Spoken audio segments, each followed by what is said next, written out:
It's Friday night, and live on 2K Sports, we're going to bring you the NBA in all its excitement. This is Kevin Harlan with my broadcast partners Steve Kerr and Clark Kellogg. Now a chance to check out our starting lineups. Someone will be keeping an eye on, of course, LeBron James.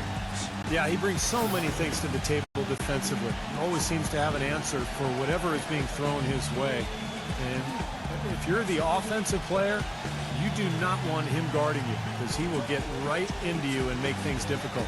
And Steve, near the bucket, he's one of the best finishers around. I mean, he does a great job of using his strong body to fight through contact and get to the rack. With that road trip behind them, the Lakers ready to perform in front of their Los Angeles fans. This their first chance this season playing the Jazz. They lost the season series last year, winning 1 and losing 2. Well, somewhat surprisingly, they actually lost the season series last year, and playoff status apparently meant nothing when it came to how they matched up.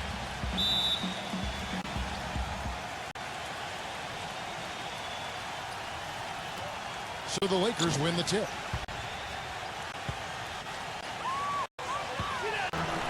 Now here is Davis.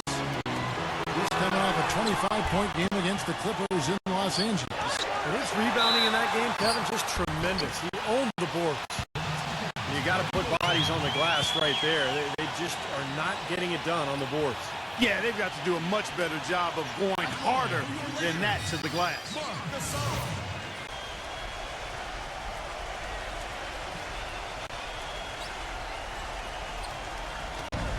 Gobert, the pass to Mitchell.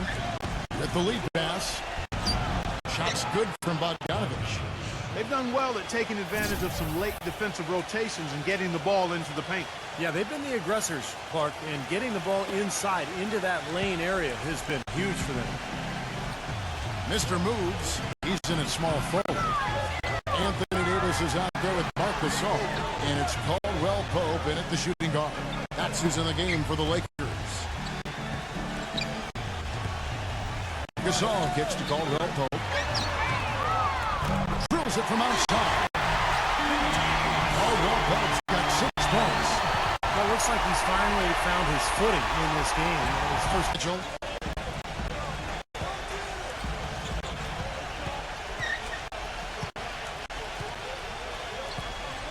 Back to Conley. Fires the 3. Hits the bucket. He's got 13. It's his first three-pointer of the second half, which actually makes it his first of the game.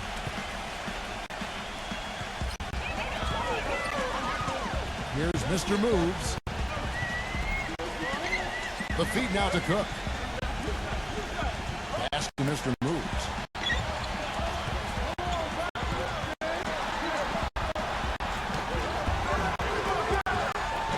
Hangs in midair and converts on the double clutch layup. When you can make adjustments to the shot and get down, you know you're flowing. Mitchell's shot is good. Seems like guarding him on the perimeter is not a priority for this defense, but it will become. Bruce. Well, loss or no loss, that was a fantastic game, Clark. They should be proud of the way they battled at least. I suppose, but Steve, it still was a really heartbreaking loss. I mean, you hate to lose in overtime, no matter how hard you played. Passes it to Mitchell. Shoots the 3. Another shot.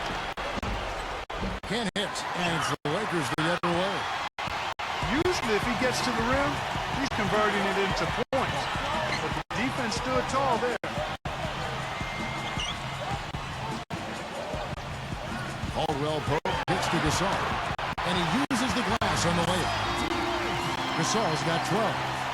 And guys, they continue to put.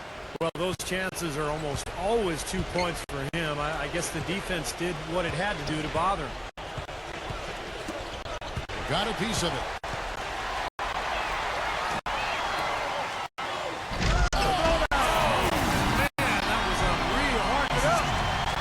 The spinorama, kind of like he's in the washing machine. Do you know what kind of athlete you have to be to pull off that 360? Remarkable, truly remarkable. Let's call it the agitator.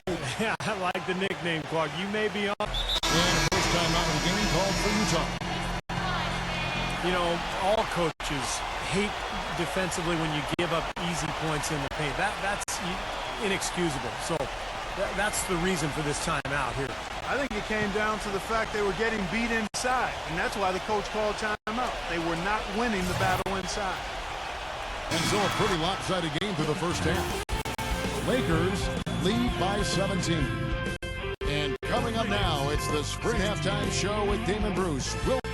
Now, presented by Sprint. Welcome to halftime. I'm your host, Damon Bruce. Out at Staples Center, a lopsided game through two. The Lakers have been just all over the court. Through two quarters, their offense has been simply unstoppable. Bucket after bucket after bucket after bucket after bucket, you get it.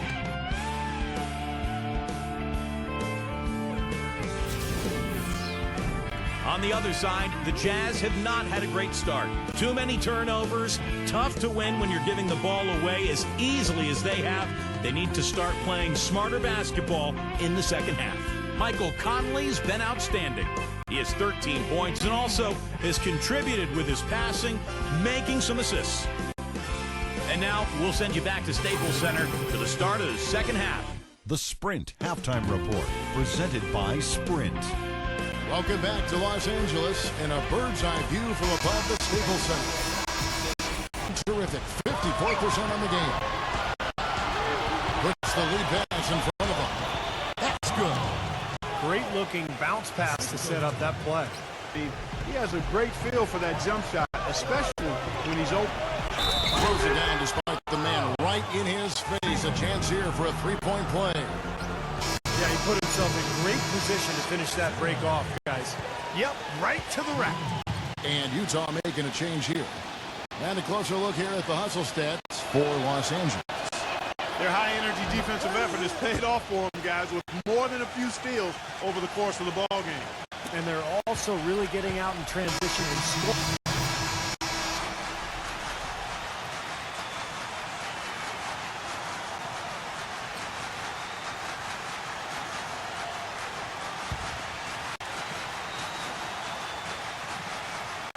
Mr. Moves in its small forward. Marc Gasol is out there with Anthony Davis, and it's Caldwell Pope in at the two. That's the Laker 5.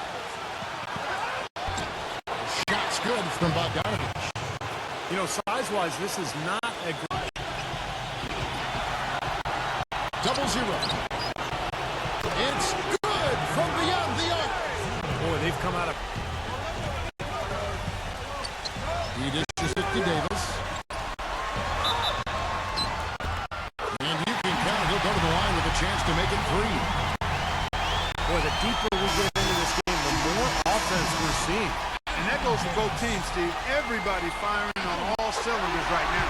Here's Caldwell Pope. Takes the lead. Ooh, pressure basket right there.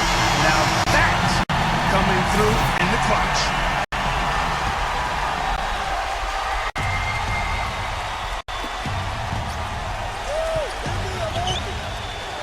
Conley with it. 0-0. Defended by Caldwell Pope.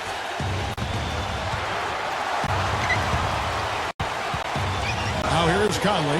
He's guarded closely. No luck. Pretty good defense there. I mean, that's a shot that he can make, but they really challenged him. Here's Mr. Moves. Kevin, they've still got a foul to give at this point. Yeah, strategy wouldn't be bad to use it here if they need to. Utah calls timeout. They're losing by 3. 12 seconds left in the game. Guys, your thoughts? Well, down 3, you don't necessarily have to go for the 3. You could go for the quick bucket and then the foul.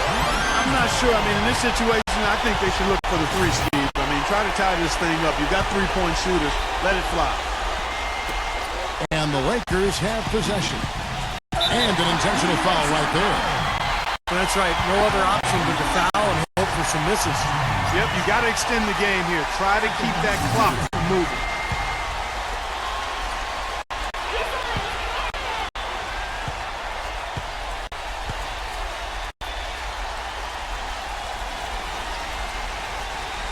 First free throw is good. And that gives them a 4-point cushion.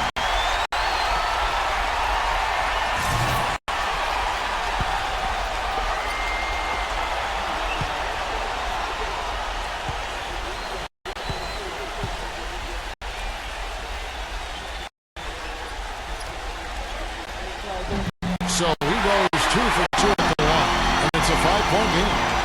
And that's exactly how you close a game out. Those free throws will bury them for sure. Here's Mitchell. Another miss by Utah.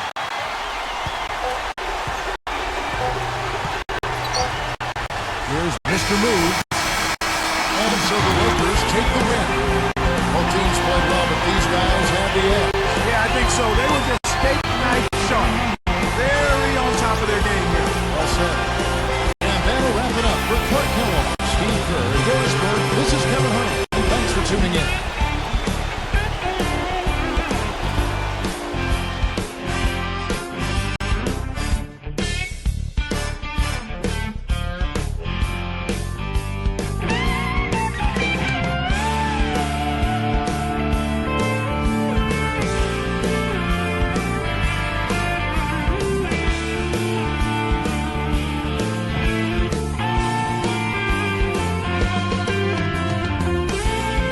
Congrats on getting a win in a really close game.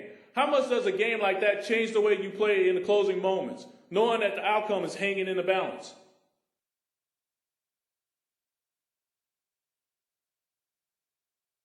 Man, it ain't like I'm going to shrivel up into a little ball and just give up because it's so close. We play games like that all the time, and that means you get used to them quickly, and you got to learn how to react when the stakes are high. A good team will figure out some way to get it done. We did that tonight, and that's a testament to what this team's got deep down.